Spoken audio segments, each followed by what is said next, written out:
Hello, welcome back to a new session. In the last session, we had started discussion about the MSP430 microcontroller family. We had discussed various features, and one of the important features that we discussed was the various low power modes of operation.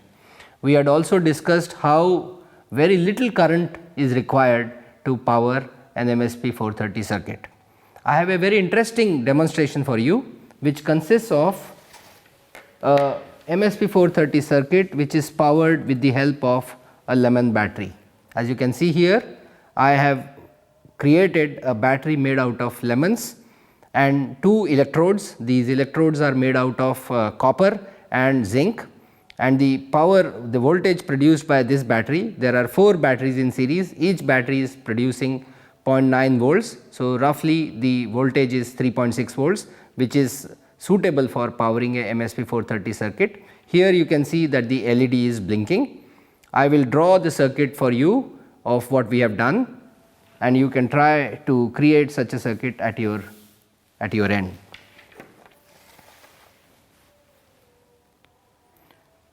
So, the circuit consists of a lemon battery which is made out of 4 lemons, 4 lemon halves. So, I am going to represent each lemon half by this 1, 2, 3 and 4. This is powering a MSP430 circuit.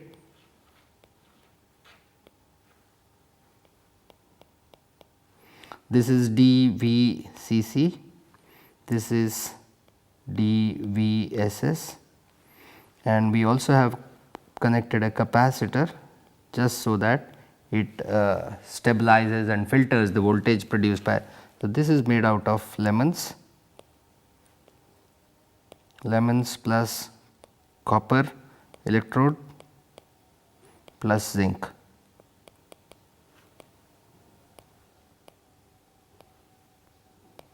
On one of the output pins, we have connected a LED, a red LED as you saw. We also have on the X1, X in and X out pins, we have connected a crystal. This crystal is 32 kilohertz crystal, 32.768 hertz crystal, and there are two 22 PF capacitors as required by the circuit for its operation. These are all 22 PF ceramic capacitors. This is a 2.2 kilo ohm resistor, and this is a red LED. And what we have done is we have used this crystal operating at 32.768 kilohertz to clock the internal circuit, but during the time the circuit is operating, the CPU is actually switched off. It has initially programmed one of the timers to produce a PWM signal, where you notice that the LED was on for a short duration of time and it was off for a longer duration of time. We have achieved that with the help of a PWM signal, something like this: on for short duration, off for a longer duration, again on for short duration, off for short duration, and so on. And this was applied to the LED. So, the CPU has been shut off, it is gone in a low power mode, and the only part of the circuit which is operating is this timer. And we have all these modes under our control. We can choose which part of the circuit would operate, and this would be used by a programmer to optimize the available power. So, this is a very interesting demonstration that you just saw.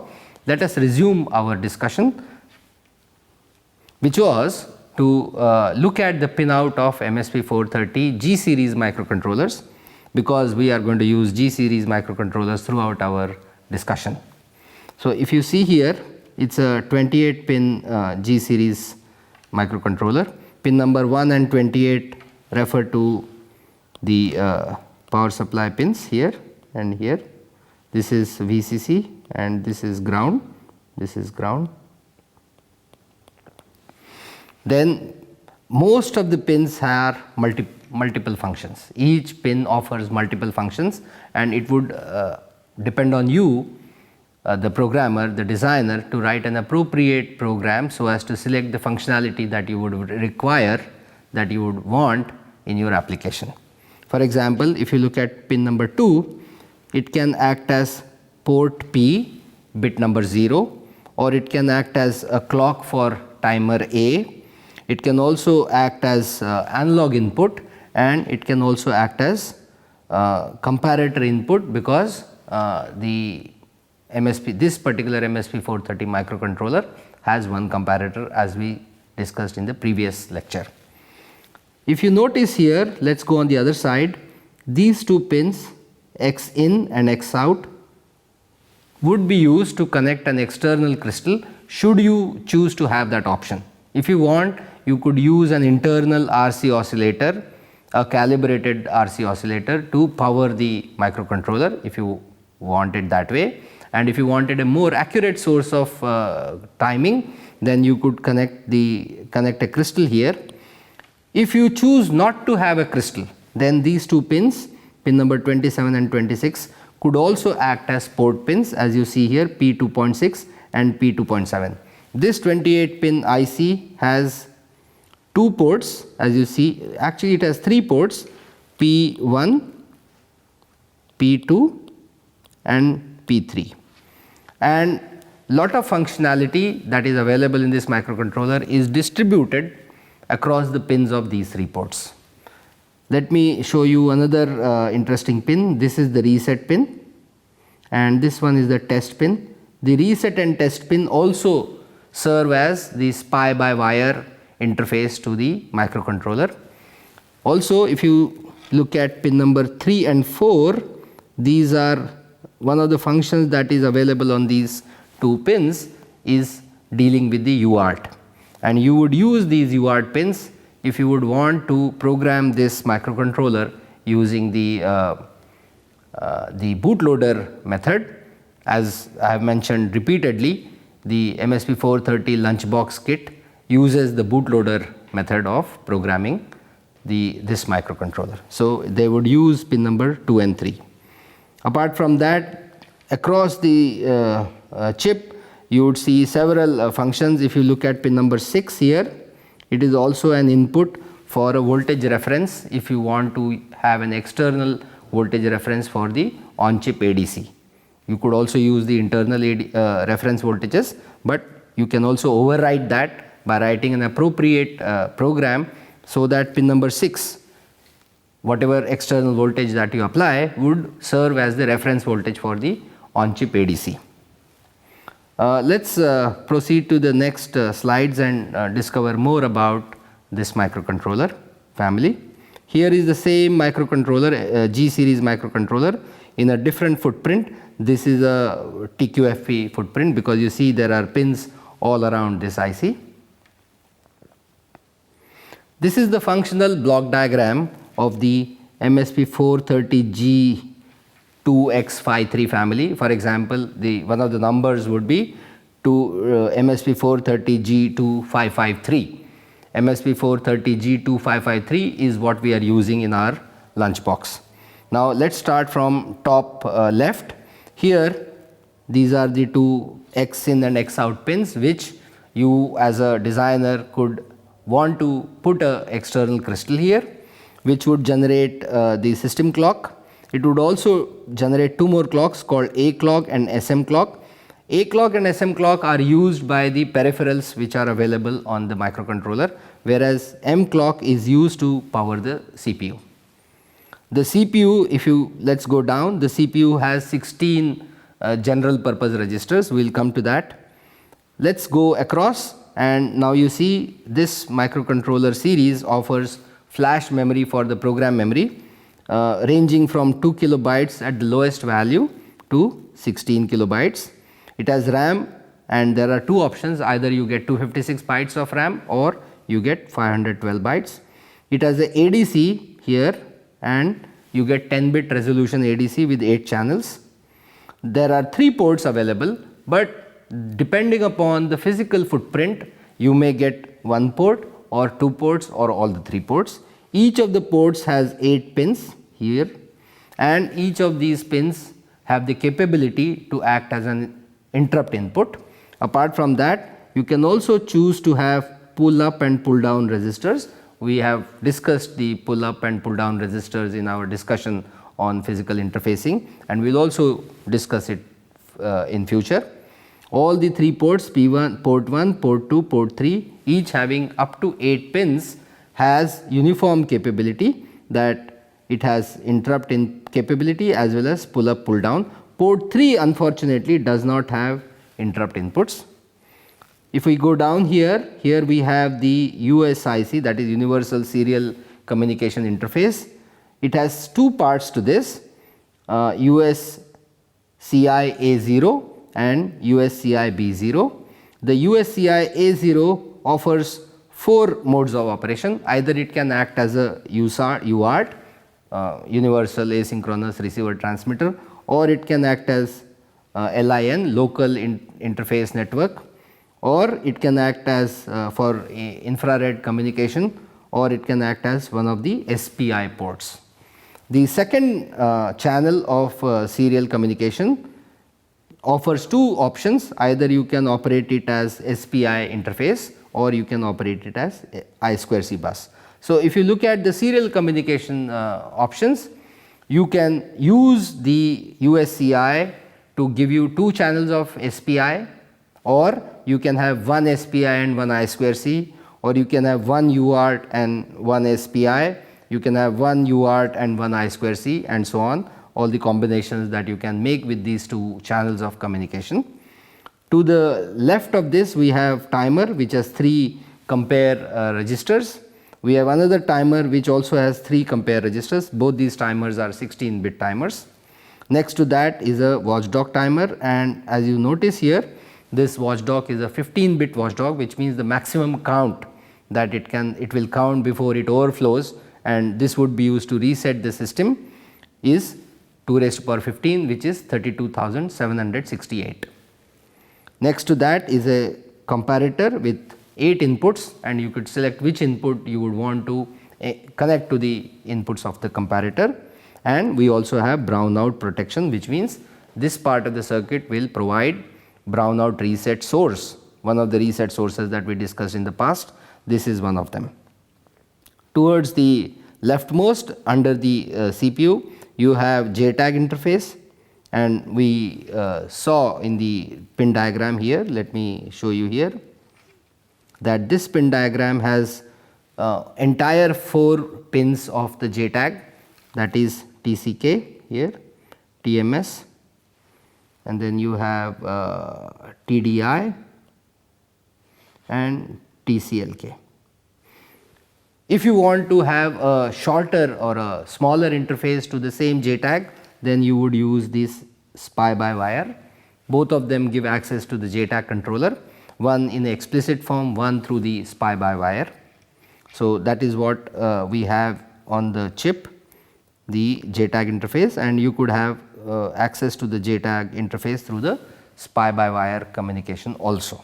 So, this completes the block diagram description of the MSP430 G series of microcontrollers. Let us go further.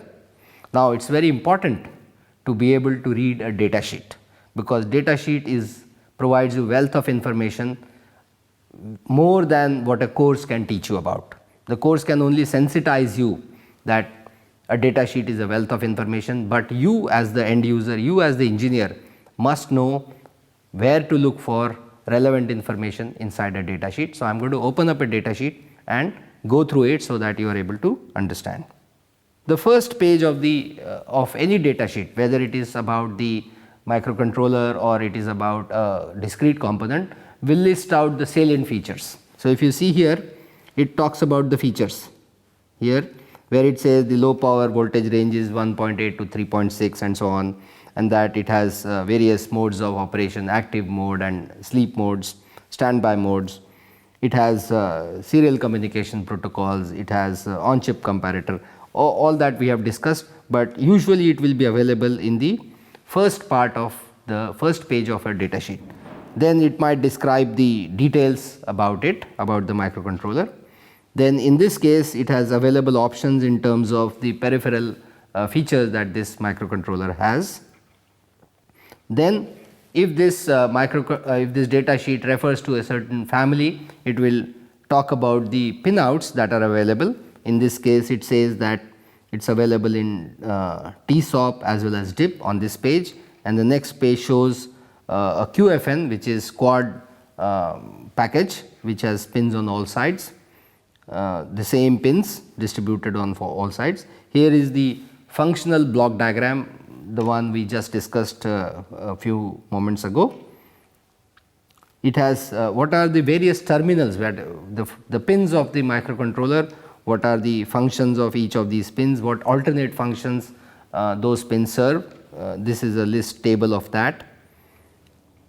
Continued with that, here is a short form description of the CPU, the various general purpose register. We are going to come to that shortly, the instruction set, and eventually it is going to talk about, for example, here are the interrupt vector addresses.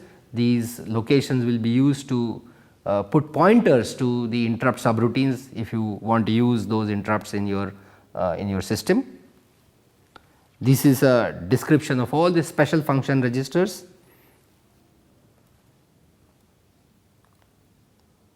and so on. And here are the electrical characteristics. You would find these electrical characteristics in almost every data sheet, whether it is for a microcontroller, whether it is for a logic IC, whether it is for a semiconductor device, any semiconductor device. And it talks of absolute maximum ratings, which means what are the maximum voltage you can apply to this IC in this case without destroying it. It talks of maximum voltage, it talks of maximum temperature that it can survive. Then there are recommended operating conditions, meaning maximum ratings you are not going to normally encounter in commonly, but recommended operating conditions are what you must adhere to. So, it talks of the supply voltage, the operating temperature, and the frequency of operation in this case of this microcontroller. Then it talks of the various current consumptions, the various in the active mode and low power modes. You can use the information in this data sheet to verify when you are designing a system and you find that it is not working the way you would expect. This is the place to refer to find out how much current should it consume versus how much current it is actually consuming. So, I recommend very strongly that you practice reading a data sheet and to interpret the information given in this data sheet. At the very fag end, you will find this IC or the series of ICs in what bulk packaging form they are available. As I mentioned in the last lecture, whether they are available in a tube form or whether they are packaged in a roll of which can be used in production, all that information is available in this data sheet. Let us get back to our discussion on the features of this MSP430 G series of microcontrollers. So, the architecture of MSP430 CPU is that, as I mentioned, it is a RISC architecture. You see here it is a RISC architecture, and one of the salient features of RISC architecture, as the name suggests, reduced instruction set computer, is that compared to a corresponding CISC architecture, the number of instructions would be limited, and in this case there are only 27 basic type of instructions. It has 7 addressing modes, which means each or many of these instructions would have variations how it is going to fetch the operand, and for that it uses 7 addressing modes. The address bit usually is 16 bits. For G series certainly it is 16 bits, but for other variants it could be 20 bits. The data bus is 16 bits because it is a 16 bit microcontroller. Apart from the architecture and the bus interface unit, it has 16 bit registers. There are 16 registers, each of the registers can hold a 16 bit value, and we will see what all these registers perform.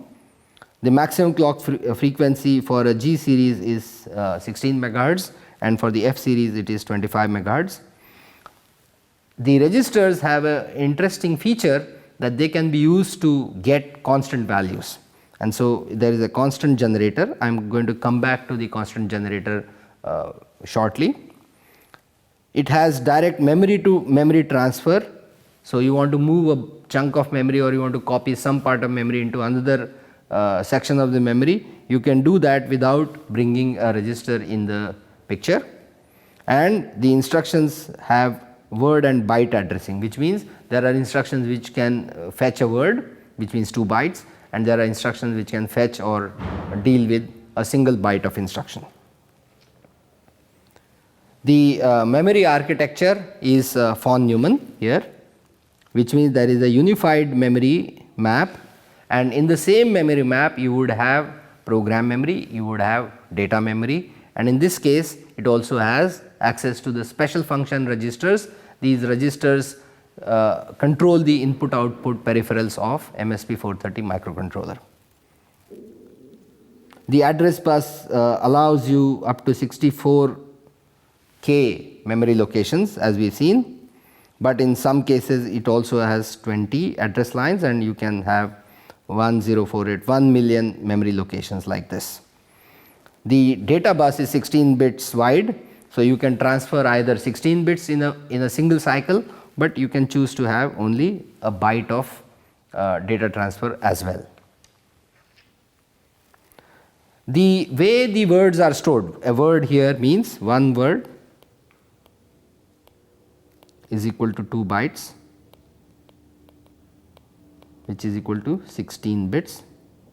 So inherently the microcontroller can store 16 bits, but there is a restriction as to which memory addresses can it store these words. It turns out that you can only store words starting from even memory locations. The memory is addressed in byte addresses, and so you can only store words which start at a even byte address. And since the instructions are all 16 bits, that means all the instructions are located at even byte addresses. That is the meaning, even addresses. So your first instruction will be at address 0 and so on and so forth. Now when I have 2 bytes to store and my memory is arranged in byte form, the question is, in what sequence should I store the 2 bytes? So let me say the 2 bytes are, so this is my LSB, lower significant byte, and my MSB, and my addresses are, each address can hold a byte of memory. I have 2 options. I can store LSB here and I can store MSB here in this location into sequential memory locations, or I could reverse. I could store MSB first and I can store LSB later. And the way memory words are stored is referred to as endianness of storage. Let me explain this. So let us say my memory has addresses which is starting from, say, address 0, then 1, then 2 and so on, and 3. And let us say I have a word, which means I have 2 bytes. The rightmost is always referred to as LSB, and I have MSB. There are 2 options to store these 2 bytes in a byte wide. This memory is byte wide. This is very important to mention here, byte wide memory. That is, each location can store 1 byte, byte wide memory. Given that each location can store only 1 byte and I have to store 2 bytes because this is 1 word, I have, as you can see, I have 2 options. I can store LSB at some address and next address I can store MSB. When I do the following, that at a lower address I store the LSB, and at the next address, which is a higher address, I store MSB. This is called little endian.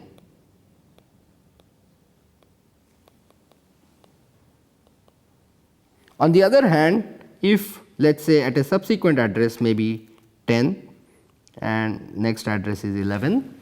If I store MSB first and then I store at the next address the LSB value of the word, this is called big endian.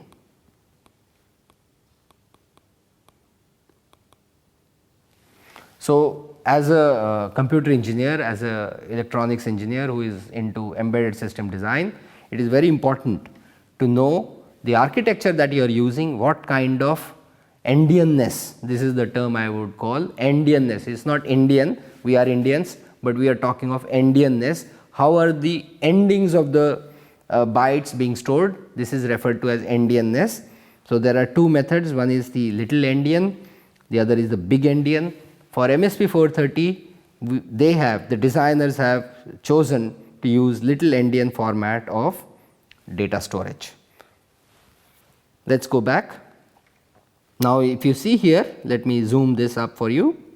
You see the low byte is stored at a lower address. So, the way to remember is little endians means low byte, low address, high byte, high address. This is the safest way to remember what is the meaning of low endian, and anything else is the opposite of this is high endian. So, in low address, this is the lower address, I am storing the low byte, and at the higher address I am storing the high byte, and this refers to the little endian format. Within each location I can store 8 bits, as you see here, from 0 to 7, and since if I am storing words, the number of bits will be 16. So, it will go from 0 to 7 and then from 8 to 15 in the higher memory locations because of the little endian format that MSP 430 microcontroller follows. This is the MSP 430 G series memory map, meaning the entire 64 kilobyte memory space, how is it occupied? It is very important to know that. And although there are 1 to 5 columns, which means it is referring to 5 different microcontrollers, I am going to concentrate on this column here, which is MSP 430 G2553, because that is the microcontroller that we are using in our course here. Now, you see the address goes from 0 here, if you see this address, this is address 0, and at the top it goes to FFFF in a 16 bit address range. This is the numbers you are going to have. You are going to go from 0000x to the maximum value is FFFFX, and this is equal to 65536 memory locations. So, the way these locations, these addresses are utilized is that the lower 16 locations, if you see here, lower 16 locations are used to store 8 bit special function registers. These special function registers deal with the input output ports. The next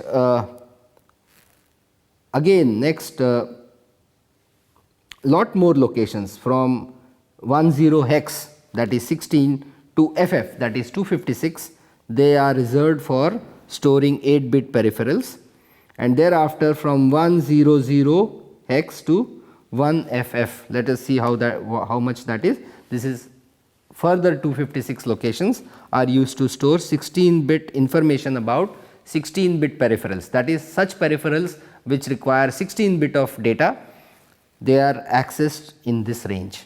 The next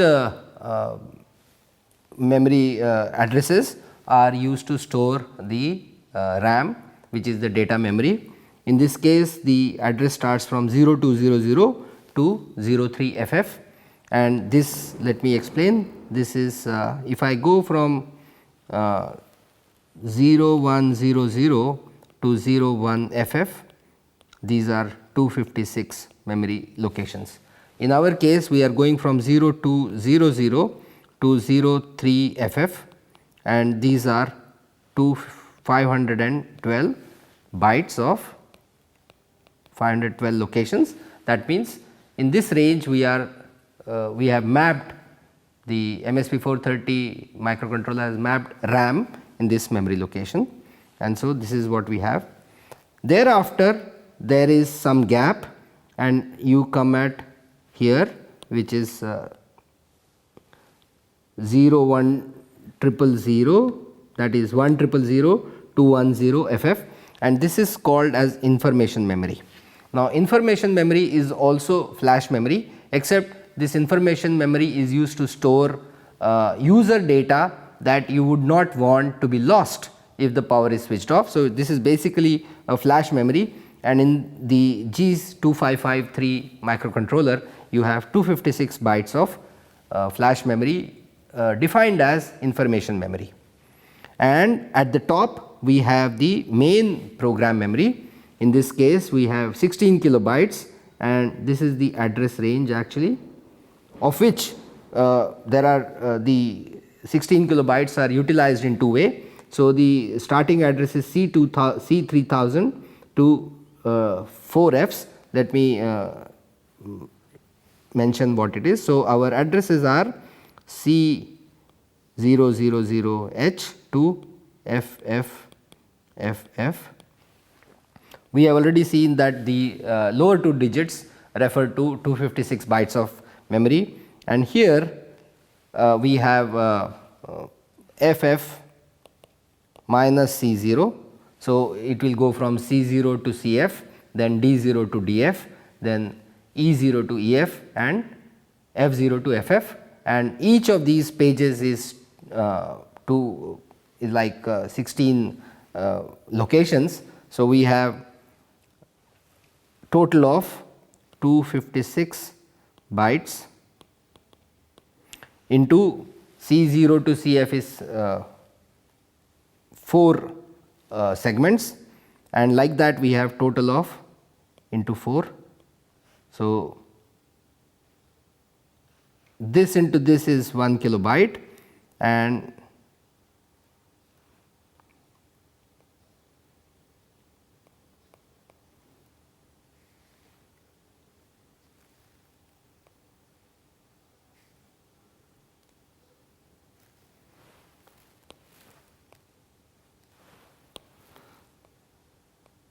so this is total of from 00 to 40, and 40 here means 64 pages. So 64 into 256 bytes will give you 16 kilobytes of memory. So the difference between these two numbers is 16 kilobytes of memory, and this 16 kilobytes of memory is what is available on 2553 microcontroller. Of this, the top locations FFC0 to FFFF are stored to store vector locations, and these are 32 locations, each having the storage of 2 bytes, that means a total of 64 locations, and I am able to store 32 interrupt vectors, and the top of the address, that is